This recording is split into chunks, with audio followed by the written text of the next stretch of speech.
పరిశుద్ధమైన గ్రంథం నుంచి మార్కు సువార్త 1వ అధ్యాయము 16వ వచనము.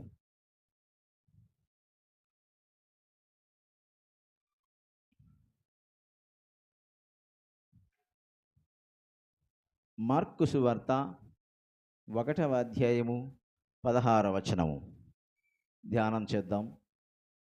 దేవుని గద్దింపునకు లోబడిన ప్రకృతి అనే అంశాన్ని బట్టి మనం జ్ఞాపకం చేసుకుందాం. దేవుని గద్దింపునకు లోబడిన ప్రకృతి, దయ్యము, జ్వరము, ఈ 3 విషయాలను బట్టి ధ్యానం చేద్దాం క్లుప్తముగా. రైట్, చదవండి. 16th words. ఆయన గలిలియా సముద్ర తీరమున వెళ్ళుచుండగా సీమోను సహోదరుడగు ఆంద్రేయు సముద్రములో వలవేయుట చూచెను. వారు జాలరులు. యేసు, నా వెంబడి రండి, నేను మిమ్మును మనుష్యులను పట్టు జాలరులుగా చేసేదరని వారితో చెప్పాను. అక్కడ కాగమ్మా, గమనించండి పేరా, ప్రతి ఒక్కరు కూడా పరిశుద్ధమైన గ్రంథము చదివేటప్పుడు తల బైబిల్ వైపు ఉండాలి, చెప్పేటప్పుడు నా వైపు ఉండాలి. రైట్. ఆయన గలిలియా సముద్ర తీరమున వెళ్ళుచుండగా, అదొక మంచి సముద్రం, గలిలియా సముద్రం. గలిలియా సముద్ర తీరమునంటే అంచు, సైడ్కి వెళ్తూ ఉండగా సీమోను సహోదరుడగు ఇంకెవరమ్మా, ఆంద్రేయ సముద్రములో వల వేయుట చూచెను. ఇద్దరిని చూశాడు ఆయన. సీమోను సహోదరుడు ఆంద్రేయ, ఇద్దరిని చూశాడు. ఇద్దరిని చూస్తూ ఉన్నాడు. వాళ్ళ చక్కగా వేస్తున్నారు. వాళ్ళు ఎన్నేళ్ళ సీనియారిటో, వాళ్ళు వల వేసే పద్ధతిని బట్టి, వారి పనితీరును బట్టి సముద్రములో చేపలకే వల ఇంత అద్భుత రీతిగా వేస్తున్నారే, ఆ చేపలు, దొరికిన చేపలు పొట్ట కోసమే అంత ఆతృత పడుతున్నారే, ఈ చేపలకి వల ఎక్కడ వేస్తే ఎక్కడ చేపలు పడతాయని గమనిస్తూ ఉన్నాడు ప్రభువైన యేసుక్రీస్తు వారు. వారిద్దరిని గమనిస్తున్నాడు. చాలా చక్కగా వల వేస్తున్నారు, లాగుతున్నారు, వల వేస్తూ ఉన్నారు. ఎక్కడ వలేస్తే బాగుంటుందో, ఇక్కడ వలేస్తే బాగుంటుందో వాళ్ళ సంభాషణ కూడా చూస్తూనే ఉంటున్నాడు. ఇలాంటి వారిని పట్టుకుంటే, సముద్రంలో ఎక్కడ వల వేస్తే ఎక్కడ చేపలు దొరుకుతాయని ఆలోచన వేసి వల వేసేవారిని పట్టుకుంటే, ఈ చేపలే వీరి రీతిగా పడుతున్నారంటే మనుషుల్ని ఇంకెంత అద్భుత రీతిగా పడతారో అనే ఆలోచన ప్రభువుకు వచ్చేసింది. సీమోను, ఆంద్రేయ, చాలా అద్భుత రీతిగా మీరు చేపలు పడుతున్నారు. అయ్యా, పడుతున్నాం. రైట్. మీకు తెలుసా ఎక్కడ చేపలు పడతాయి, ఎక్కడ పడనిది? నాకు తెలుసు. అన్నయ్య తెలుసా, ఎందుకంటే ఎన్నో సంవత్సరాల నుంచి మేము అదే పని కదా, అదే వృత్తి కదా, కానీ మాకు అప్పుడే ఆలోచన బట్టి మేము అక్కడ వేస్తామోయా, చేపలు పడదు. రైట్, వెరీ గుడ్, మంచిది. సముద్రంలో వల వేయుట చూచెను. వారు జాలరులు. ఎవరమ్మ వాళ్ళు? జాలరులు అంటే చేపలు పట్టేటటువంటి వారు జాలరులు. రైట్, వారు జాలరులు. ఒకటే మాట అన్నాడు యేసు ప్రభు వారు, మీరు నా వెంబడి వస్తే అది ఇది అవన్నీ ఆ మాటలు అవసరం లేదు. అయ్యా సీమోను గారు, ఆంద్రేయ గారు, నన్ను నా వెంబడి రండి, నేను మిమ్మును మనుష్యులను పట్టు జాలలుగా చేసేదని వారితో చెప్పాను. ఒకటే మాట, సీమోను, ఆంద్రేయ గారు, నా వెంబడి రండి. మీరు చేపలు కాదు, ఇప్పుడే తిని ఇప్పుడే అరిగిపోయే చేపలకి అంత ఆతృత పడుతూ ఉన్నారే, నేను చెప్పిన మాట వింటే పరలోక రాజ్యములో అద్భుత రీతిగా మీకు ఆశీర్వాదకరంగా మీరు ఉండగలరు. కాబట్టి అక్కడ మీరు ఉండాలంటే ఇక్కడ నేను చెప్పిన మాట వినాలి. మీరు మనుషులను పట్టు జాలలు కావాలని నా ఆలోచన. చేపలు పడుతున్నారు, ఒక చేపలు ఇంక పక్క చాలు. ఇంతకాలం పట్టారు, ఇంతకాలం తిన్నారు, ఇంతకాలం సంపాదించారు, ఇక విడిచిపెట్టేసేయండి. చేప వలలు విడిచిపెట్టి నా వెంబడి రండి, నేను మిమ్మును మనుష్యులను పట్టు జాలలుగా చేసేదనని వారితో చెప్పెను. ఒకటే మాట చెప్పండి, నాన్న మీరు ఇంక చేపలు పట్టకండి. మీరు చేపలు ఎంత కష్టపడి పడుతున్నారో నాకు తెలుసు. కానీ చేపలు కాదు, చేపలు చిన్న చిన్నవే. మనుషులను పట్టాలి. మనుషులు పాపపు ఊబిలో చెడు ఆలోచనలతో దురాత్మతో నింపుకొని పాప వ్యభిచారంలో తిరుగుతూ దరిద్రమైన ఆలోచనలతో తిరుగుతూ ఉన్నవారు ఈ లోకంలో ఎంతోమంది ఉన్నారు. వారికి నా మాటలు చెప్పి వారిని వలలోకి వేసేయాలి. వారిని నాకు అప్పచెప్పాలి. ఆ మనుషులు పట్టుకోవాలి. ఈ చేపలు కాదు నాన్న. ఒకటే మాట చెప్పాడు, రండి మిమ్మల్ని మనుషులు పట్టుచలుగా చేసిన వారితో చెప్పాను. వెంటనే వారు తమ వలలు విడిచి ఆయనను వెంబడించి. ఒకటే మాట అంతే. బంగపోలే వస్తే మాకేంటి, మాకు లాభమేమి, మాకు కూలిస్తావా, రోజెంత ఇస్తావు, మా పోషణ విషయమేమి, మా భార్య పిల్లలేమి, మా తల్లిదండ్రుల పరిస్థితి ఏమి, అవన్నీ ఆర్గ్యుమెంట్ చేయలే. వీరికి ఆయన మీద ఎంత నమ్మకం ఉందో, వీరికి ఆయన మీద ఎంత ప్రేమ ఉందో, ఎంత నమ్మకం ఉందో ఒకటే మాట చెప్పేశాడు. ఒకటే మాట వాళ్ళ విడిచిపెట్టేశారు, వెంబడించారు అంతే. ప్రభు పిలిచాడు, వచ్చాము. నా భార్య నా పిల్లల సంగతి దేవుడు ఎరుగు, ఆయనే ఎరుగు అంతే. వెంటనే వాళ్ళు వెంబడించడం జరిగింది. మనము ఎలా పిల్లరా, ఒకడు పనికి పిలిస్తే కదా, ఎంత ఇస్తావు, 300 ఇస్తానమ్మా. ఎన్ని గంటల వరకు ఉండమంటావు? 2 గంటల వరకు, 1 గంట వరకు. భోజనం ఎన్ని గంటలకు పెడతావు? 10 గంటలకు పెట్టచ్చు. అంటే మనం కొన్ని క్వశ్చన్లు వేసి ఆ పని, ఆ కూలి వాడు సరిపోతేనే మనం పనికి వెళ్తాం కొన్ని ప్రాంతాల్లో. కానీ ప్రభువుని యేసుక్రీస్తు వారు ఇద్దరిని పిలిచిన వెంటనే ఆ సామాను, ఆ వల, పడవ మొత్తం లిమిట్ వదిలేశారంతే. వెనకనే బయలుదేరారు. తర్వాత విడిచి ఆయనను వెంబడించరి. 19 ఆయన ఇంకా కొంత దూరము వెళ్ళి జెబెదయి కుమారుడగు యాకోబును అతని సహోదరుడు యోహానును చూశాను. మరి ఇద్దరిని చూశాడు ఆయన. అయ్యో వీళ్ళు వెంబడించారు. ఇంకా కొంచెం ముందు పోతున్నాడు. నన్ను వెంబడించడానికి ఇద్దరే సరిపోతారా? నేను చెప్పే మాటలకి, నేను పంపే ప్రదేశానికి వీరిద్దరు సరిపోతారా? సరిపోరు. ఇంకా ఇద్దరు కావాలి, ఇంకా కావాలి అనే ఆలోచనతో ముందుగా మరి 2 అడుగులు వేశాడు. మరి వేస్తూ ఉండగా ఆడ ఇద్దరు కనపన్నారు. జెబెదయి కుమారుడు యాకోబును అతని సహోదరుడు యోహానును చూశాను. వాళ్ళను చూశాడు. వాళ్ళను చూసిన వెంబడి పడిపోయింది. యేసు ప్రభు కంట పడ్డవాడు తప్పించుకొని పోలేడు. అమ్మా నువ్వు నా కంట పడ్డావు, నువ్వు తప్పించుకొని పోలేవు. నువ్వు తప్పించుకొని పోయినా నేను నిన్ను విడిచిపెట్టను, విడువను, ఎడబాయను. నువ్వు నా కనుదృష్టిలో పడ్డావు కాబట్టి నేను నిన్ను విడిచిపెట్టను. ఇద్దరు పడ్డారు, తర్వాత మరి ఇద్దరు పడ్డారు. వీళ్ళే చేపలు పట్టుకునేటోళ్ళు, వీరి వల్లనే చేపలు పడుతుంటే యేసు ప్రభు వల్ల వీరు పడిపోయారు. ఎందుకు పడిపోయారంటే వారి పనితీరు అలాంటిదేమో. వీరు నాకు సాక్షిగా నిలబడగలరు, ఇతరు నా నిందను నా బాధను భరించగలరు అనే ఆలోచనతో ప్రభుని యేసుక్రీస్తు వారు జెబెదయి కుమారుడు యాకోబును అతని సహోదరుడు యోహానును చూచెను. వారు దోణిలో ఉండి తమ వలలు బాగు చేసుకొనుచుండగా. ఏం చేస్తున్నారు? ఓడలో, పడవలను ఉండి, దోణిలో ఉండి తమ వలలు బాగు చేసుకొనుచుండగా వెంటనే ఆయన వారిని పిలవగా వారు తమ తండ్రి అయిన జెబెదయిను దోణిలో జీతగాండ్ర యొద్ద విడిచిపెట్టి ఆయన వెంబడించి వీరిద్దరు కూడా వెంబడించేశారు. జెబెదయి కుమారులు కూడా వెంబడించారు.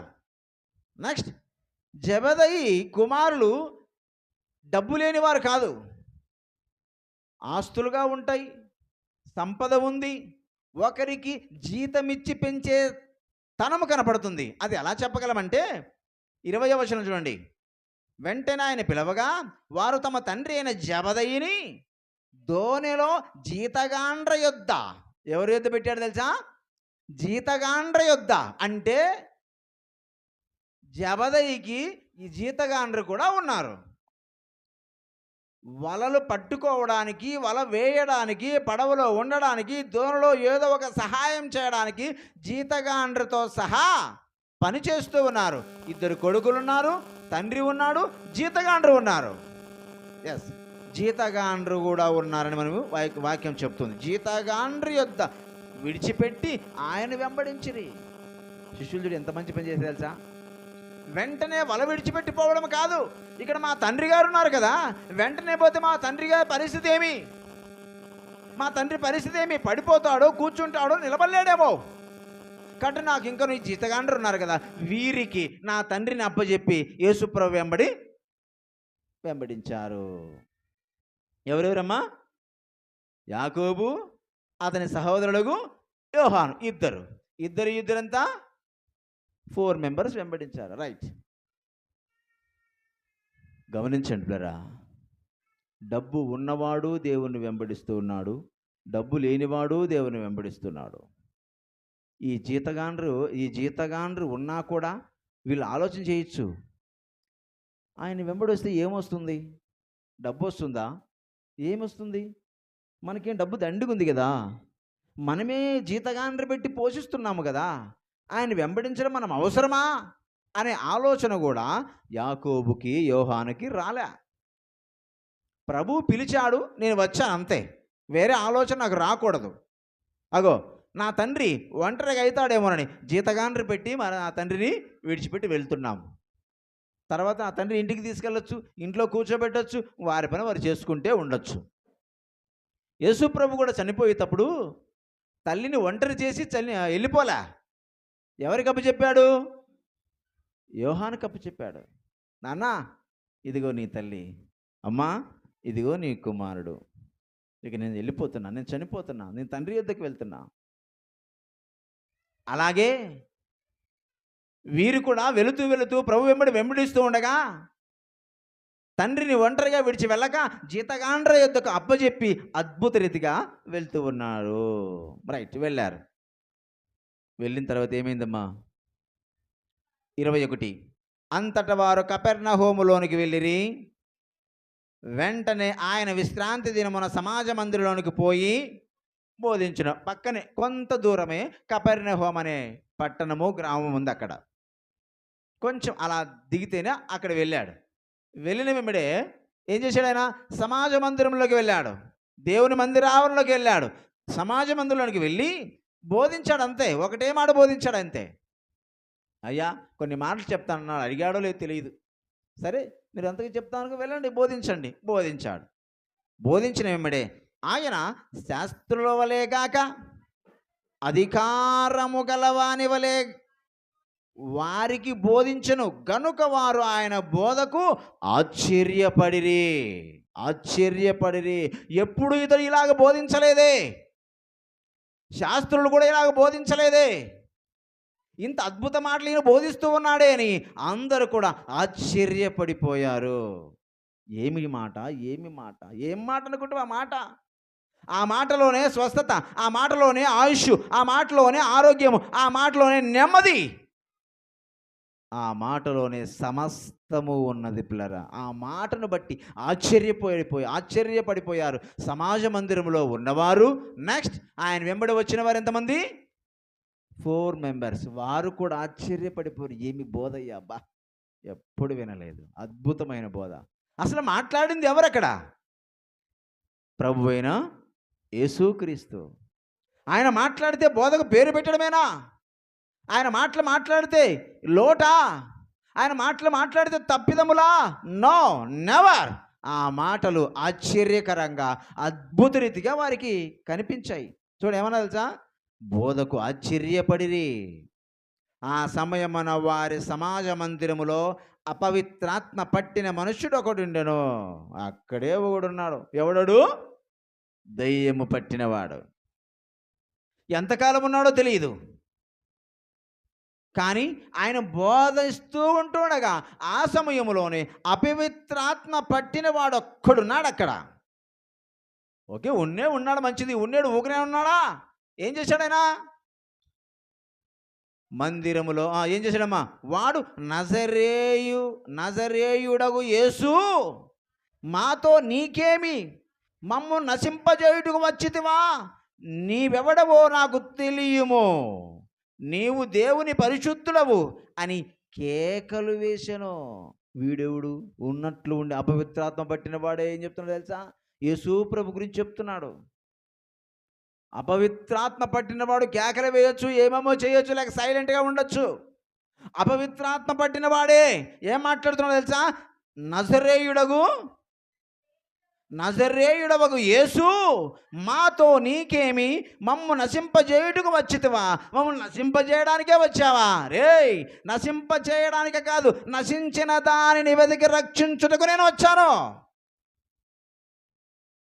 మీ ద్వారా ఎంతోమంది నశించిపోయారు. మీ ద్వారా ఎంతోమంది కృంగి కృషించి నశించి నాశనమైపోతూ ఉన్నారు.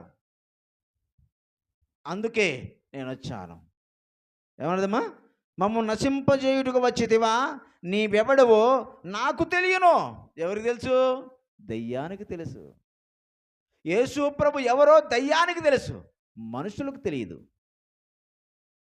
మానవులకి ఎవరికి తెలియదు ప్రభు అని, ఇతడు క్రీస్తు అని, ఇతని ద్వారా అద్భుతములు జరుగుతున్నామని మానవునికి తెలియదు. కానీ యేసు దయ్యములు పట్టిన అపవిత్రాత్మ పట్టిన వానికి తెలుసు. నీవు నాకు తెలుసు. రైట్. తర్వాతమ్మా, నీవు దేవుని పరిశుద్ధుడవు. బా, ఏమంటది? నీవు దేవుని పరిశుద్ధుడవు. దేవునికి మహిమ కలుగును గాక. చప్పట్లు కూడా దేవుని అంబర్దాం. నీవు దేవుని పరిశుద్ధుడవు. అపవిత్రాత్మ చెప్తుంది నీవు దేవుని పరిశుద్ధుడవు అని కేకలు వేసెను. నీవు దేవుని పరిశుద్ధుడవు అట్లా చెప్పలా? ఎట్లా చెప్పిందమ్మా? కేక. ఏమిది? కేక. కేక కేక వేసి మరి చెప్పు, నీవు దేవుని పరిశుద్ధులవు. చిన్న చెప్తే బాగుండదు, కేకే వేయాలి. దేవుని మాటలు కేకే వేయాలి. ఒకరికి వినిపించాలి అంటే దేవుని మాటలు కేకతోనే వినిపించాలి. మామూలు మాటలు కాదు ఇవి. పరిశుద్ధుడైన ప్రభువుని యేసుక్రీస్తు మాటలు కాబట్టి కేక వేసి చెప్పాను. ఒక దయ్యపు పట్టిన అపవిత్రాత్ముడు కేక వేసి నీవు దేవుని పరిశుద్ధుడవు అని కేకలు వేసాను.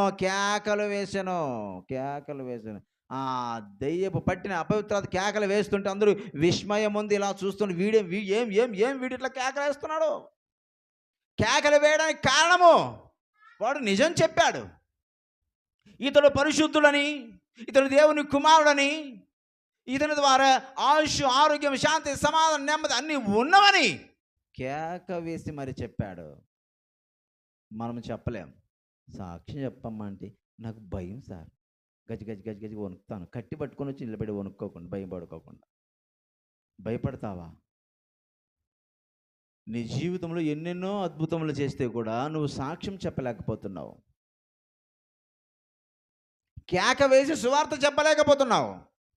నా ప్రభు నన్ను రక్షించాడు, నా ప్రభు ద్వారా నేను ఈ రీతిగా నిలబడగలుగుతున్నాను, నా ప్రభు ద్వారా ఈ రీతిగా ఆయుష్ ఆరోగ్యంతో ఉన్నాను, నా ప్రభు ద్వారా నడవగలుగుతున్నాను, నా ప్రభు ద్వారా పడుకుంటున్నానని కేక వేసి చెప్పలేకపోతున్నారు కొంతమంది చెబుతున్నారు సాక్ష్యాలు. రైట్.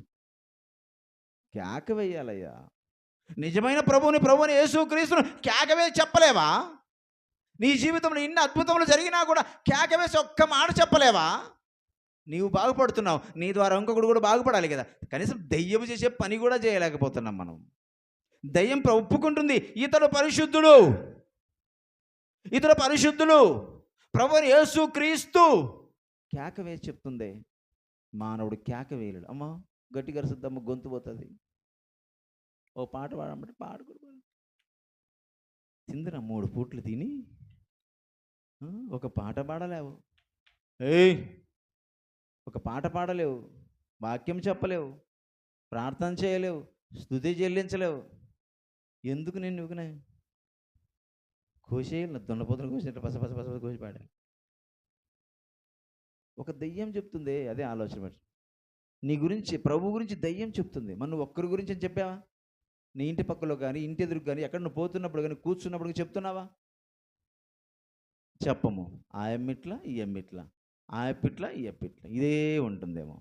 వద్దు పిల్లరా, ప్రభువుని యేసుక్రీస్తు గురించి కేక వేసి మరి చెప్పండి.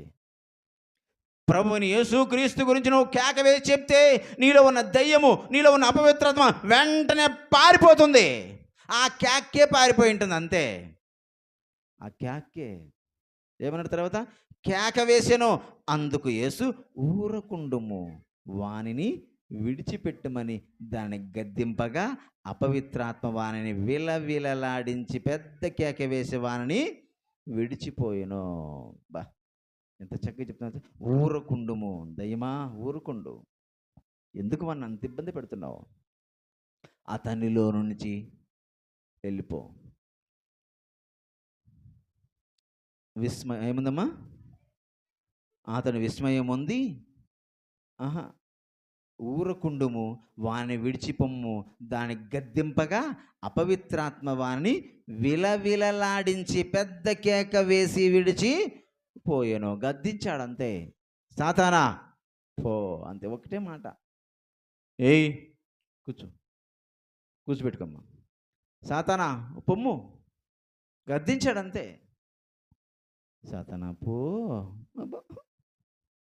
పోపా, పో సాతానా, పా. వనకాల గజి గజి గజి గజి వనికి వెనికి పారిపోవాలి అంతేగా. పోండి అంటే పోడప్ప. మీ భర్త విషయంలో చూడండి, పోండి పోడు, పోండి, పోతాలే, పోతా పోతా పోతా, ఎందుకు అరుస్తావు? పోతానా నువ్వు వరిసి మరి బయట వాళ్ళు వీళ్ళు నాకు మర్యాద పోతా పోతా పోతా పోతా పోతా. చూడు ఎంత భయం తెలుసా? ఆయన గద్దించలేక నువ్వు ఒక్క సౌండ్ చేస్తే ఆయన 2 సౌండ్లు చేస్తాడు. ఆ సౌండ్ నోటి సౌండ్ రావచ్చు, వీపు సౌండ్ రావచ్చు. ఎందుకు తగ్గించుకొని పోతున్నా తెలుసా? మర్యాద పోతుంది. మరి నువ్వు వరచడము, నేను కొట్టడము, మరి వాళ్ళ రావడం, ఇలా అదొద్దు. సాతాను సింపుల్ బొమ్మంటే పోడు, గద్దించాలంతే. పా అంతే, వెళ్ళిపోదు. ప్రభువుని యేసుక్రీస్తు వారు గద్దించారు, వెళ్ళిపోయింది. తర్వాతమ్మా అందరూ విస్మయం ఉంది. చూడండి, అందరూ విస్మయం ఉంది.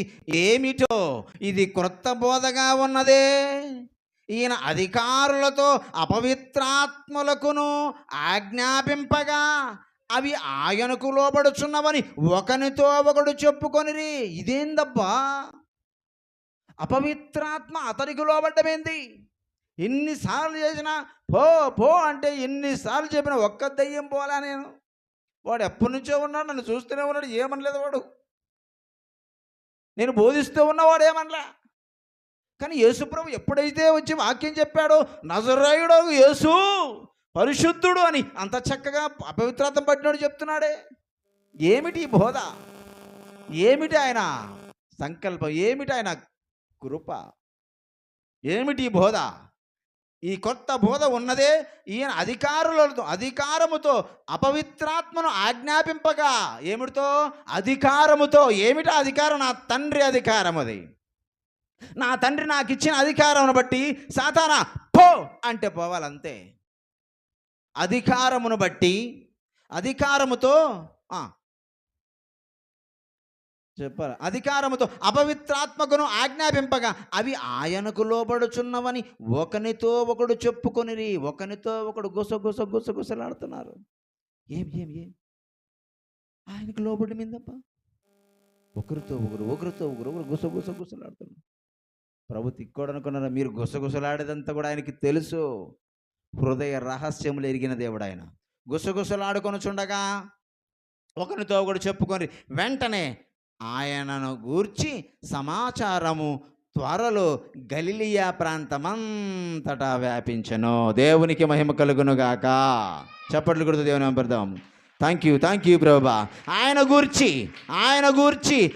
గూర్చిన సమాచారము త్వరలో గలిలియా ప్రాంతమంతటా వ్యాపించెను. ఏమిటా వ్యాపించడం? అపవిత్రాత్మ పట్టినవాడు ఒకే మాటతో, గద్దింపుతో బాగు చేశాడు. ఎస్, ఇంతవరకు బాగా కానివాడు ఇప్పుడు ఎలా బాగాయాడు? ఎస్, ప్రభుని యేసుక్రీస్తు వారు ఆయనతో మాట్లాడారు. అది అద్భుతం. ఆ గలిలయ ప్రాంతమంతా అంతా కూడా వ్యాపించిపోయింది. ప్రభుని యేసుక్రీస్తు అద్భుతం చేశాడు. ప్రభుని యేసుక్రీస్తు అద్భుతమేమి, ఆయన బోధ ఏమి, ఆయన మాట ఏమి, అబ్బబ్బబ్బబ్బబ్బా చూడలేమయ్యా, అద్భుత రీతిగా మాట్లాడాడు ఆయన. వింటే ఆయన మాటలే వినాలి, తింటే గారెలే తినాలి అన్నట్ల వింటే ఆయన మాటలే వినాలి, ఇక ఎవరి మాటలు వద్దు. అద్భుతమైన మాటలు, ఆశ్చర్యకరమైన మాటలు, అందరూ విస్మయం ఉంది. ఆ ప్రాంతమంతా అద్భుత రీతిగా ఆయన మాట సమాచారం త్వరలో ప్రాకిపోయింది. 29. వెంటనే వారు సమాజ మందిరములో నుండి వెళ్ళి యాకోబుతోనూ యోహానుతోనూ సీమోను అంద్రెయ అను వారి ఇంట ప్రవేశించిరి. ఇక్కడ ఒక మాట చూడమ్మా. వెంటనే వారు సమాజ మందిరములో నుండి, అంటే మందిరములకు అయిపోయింది. ఆ అపవిత్రాత్మను పట్టిన వారిని బాగు చేశాడు, అద్భుతమైన బోధ బోధించాడు, ఇక బయటకు వచ్చేసాడు. బయటకు వచ్చిన తర్వాత శిష్యుల్లో ఒకని ఇంటికి వెళ్ళాడు. ఎవరు చూడండి, వెంటనే వారు సమాజ మందిరములోకి నుండి వెళ్ళి యాకోబుతోనూ యోహానుతోనూ సీమోను ఆంద్రెయ అను వారి ఇంట ప్రవేశించిరి. అక్కడ సీమోను అత్త జ్వరముతో పడి ఉండగా వెంటనే వారామెను గూర్చి ఆయనతో చెప్పిరి. ఆయన ఆమె దగ్గరకు వచ్చి చెయ్యి పట్టి ఆమెను లేవనెత్తి అంతటా జ్వరము ఆమెను వదిలిను గనుక ఆమె వారికి ఉపచారము చేయసాగాను. అందరు శిష్యులందరూ కూడా వచ్చేసారు. ఎవరత్తామె? సీమోను అత్త. సీమోను అత్త ఏం పడిపోయిందమ్మా? ఏమొచ్చింది? జ్వరం వచ్చింది. మామూలు జ్వరాలు కాదు, కొన్ని జ్వరాలు అంతే, వస్తే వదలవు. విషపు జ్వరాలు కూడా ఉన్నాయి. కొన్ని జ్వరాలు పోవు, ఇంకా తగ్గలేదు, జ్వరం తగ్గదు అంతే. కొన్ని జ్వరాలు అలాంటివి మలేరియా, టైఫాయిడ్, ఇంకా డెంగ్యూ. అంతేనమ్మ? మూడేనా? ఇంక మూడే. మనిషిని చంపాలంటే కూడా ఈ మూడే. నా కొడుక్కి ఏమొచ్చింది మొన్న? టైఫాయిడ్. ఆమె గుర్తుంది, నీకే బాగా గుర్తు. టైఫాయిడ్ వచ్చింది. ఊర్లో వచ్చిన ఆయపుతోనా గ్లూకోజ్ ఎక్కించినాం. గ్లూకోజ్ అంటారా, సిరేన్ అంటారా? సిరేన్ బట్టలు ఎక్కించినాం. కొంతమంది నా అపనమ్మకం కదా, ఈ ఊర్లో వచ్చినప్పుడు ఆడ బాగా చేస్తాడు, ఎక్కించంటారా మీరు, పక్కింటి టైం వచ్చా. పోండి పత్తికొండకి, పత్తికొండ ఎక్కువ బస్. మరి అక్కడ గోవిందరాజులు ఎంబీబీఎస్ డాక్టర్. ఆయప్ప దగ్గరికి పోతే బ్లడ్ టెస్ట్, యూరిన్ టెస్ట్, మొత్తం టెస్టులను చేసి ఆడకు 1000 రూపాయలు బిల్లు చేసామంచి. మరి ఆయన ఇంకొక బాటిల్ పెట్టేశా. బాటిల్కి సూది మీద చేసి ఎక్కి పాడేసినాడు. ఎవరిద్దరు ఉన్న రంగంతా కూడా మారిపోయి దాంట్లో గ్లూకోజ్ బాటిల్ రంగంతా మొత్తం చెయ్యి అది ఎక్కించి బాగవుతుంది పోండని 2 రోజులకు మాత్రలు ఇచ్చినాడు. ఇంటికి పోతే 2 రోజులైనా తగ్గలే. ఏమైంది సార్ అంటే మలేరియా, ఏందమ్మది, టైఫాయిడ్ ఆరంభమైంది అని చెప్పాడు ఆయన. టైఫాయిడ్ ఆరంభమే అంతే, ఇంకా స్టార్టింగ్లో ఉంది. రైట్. ఇంటికి పోయినాం, టెంకాయ పాలు తప్పుతున్నాం, తగ్గలే.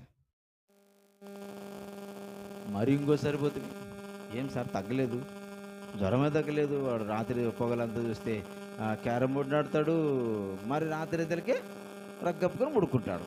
అట్లా సరే మరొకసారి ఎక్కిద్దాం. మరి సిరేం బట్టలు ఎక్కించాను. నేను ప్రార్థన చేయడం, వాళ్ళు ఎక్కియడం అంతే అయిపోయింది. మరి ఎక్కించి మరి ఇంటికి పోతుంది. మరి ఇంటికాడ వచ్చి మరి ముడకప్పేసినాడు, మరి రగ్గప్పేసినాడు. ఇది ఎప్పుడు తగ్గలబ్బా? తగ్గలే.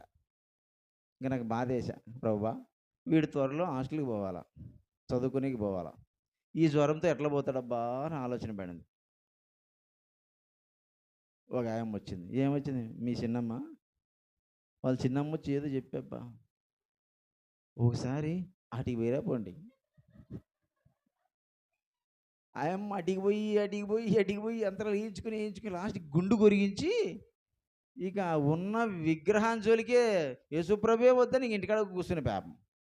ఈ అమ్మ వచ్చి మరి నాతో చెప్తుంది, అటుకి పోయిరా పోండి. ఏం కాదు, ఊగినే అంతే, ఊగిన అట్లా అంటాడు, పంపిస్తాడంటే ఏం కాదు. సరే అని ఇడిచిపెడితే ఏమి చెప్తే వాళ్ళ చిన్నమ్మ కాబట్టి చెప్పింది పాప. సరే ఏమైతేనేమి, ఆటికి పోవడం కాదు, జ్వరం తగ్గలేదు, ఇంకొకసారి డాక్టర్ దగ్గర పోతే లైన్ అవుతుంది అనుకున్నాం అంతే. సరే భోంచేద్దామని ప్లేట్లోకి అన్నం వేసుకున్నాను.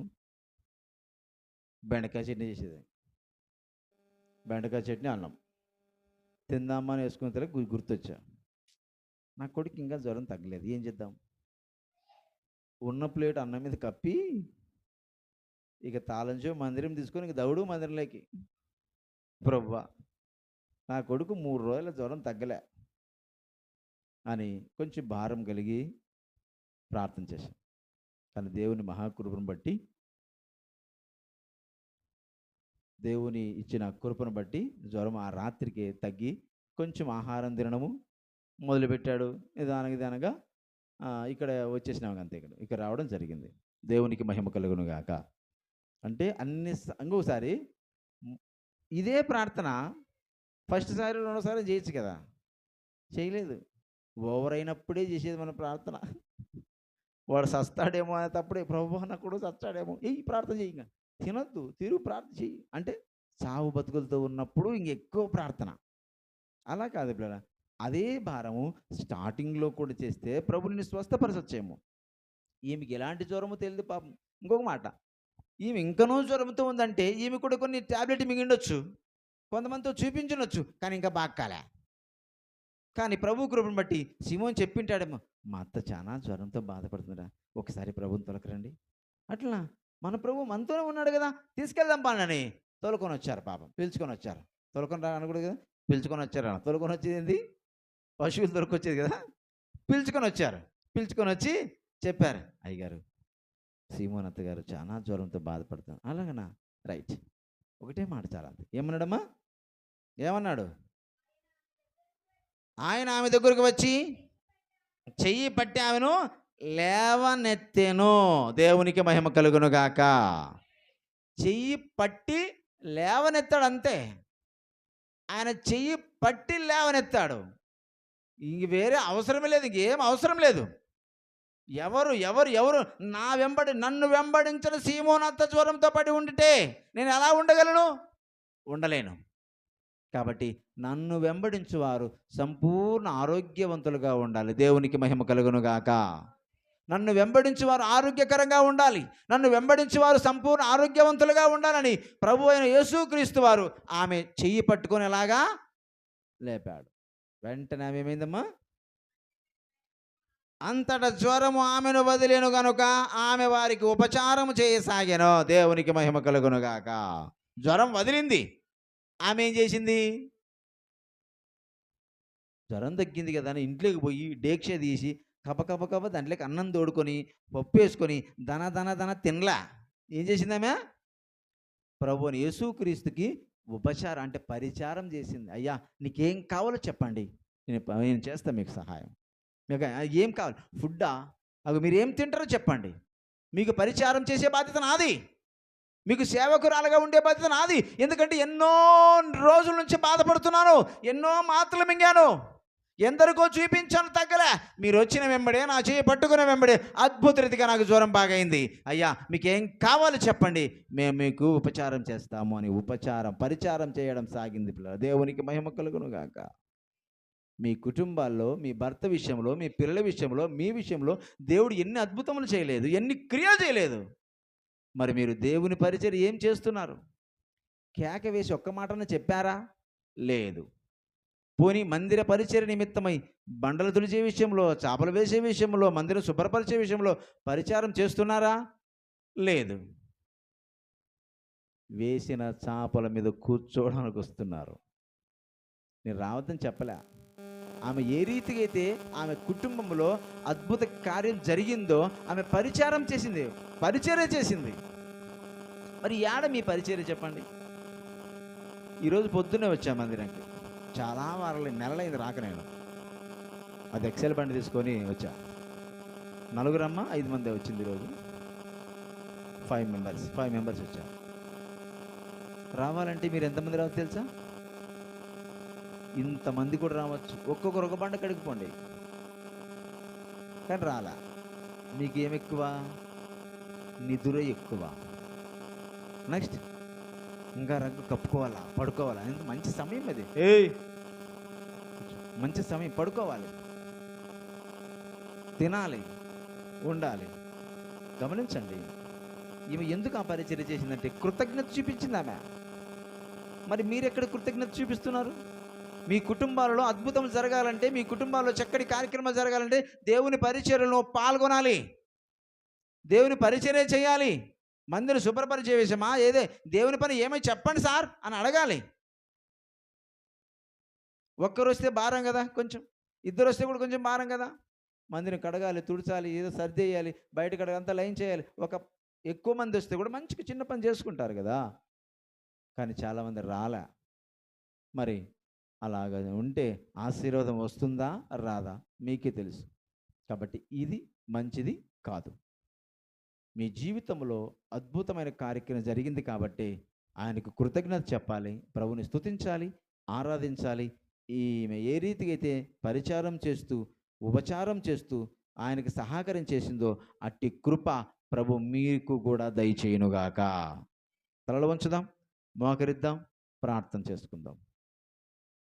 థ్యాంక్ యూ ప్రభువా, నీ సన్నిధిలో మేము ఈ రీతిగా క్లుప్తమైన సమయాన్ని జ్ఞాపకం చేసుకుని ముందుకు సాగిపోతూ ఉన్నాం. మేము కూడా నీ సన్నిధిలో పరిచారకులుగా ఉంటూ ఉన్నామా, లేక పెట్టింది తింటున్నామా, మేము కూడా ఒకరికి పెడుతున్నామా అనే ఆలోచన కలిగి బ్రతకాలి పిల్లల. ఆలోచనతో ముందుకు సాగిపోవాలి. ప్రభువును నడిపించండి, మీ కృపలో ఉంచండి, నీ పరిశుద్ధాత్మచేత నింపండి. మా పరిచర్యను, మా సేవను, మేము చేసే పరిచారము, యవనస్తులు, సంఘ పెద్దలు, స్త్రీలు చేసే ఉపకారం పరిచారమును జ్ఞాపకం చేసుకొని నడిపించండి. థ్యాంక్ యూ ప్రభువా, మీ కృపా కాపుదల ఆశీర్వాదం చక్కగా మాకు దయచేస్తారని యేసుక్రీస్తు నామమున అడిగి వేడుకుంటూ ఉన్నాను పరమ తండ్రి, ఆమేన్. దేవునికి మహిమ కలుగునుగాక. ఆమేన్. మంచిది పిల్లలు.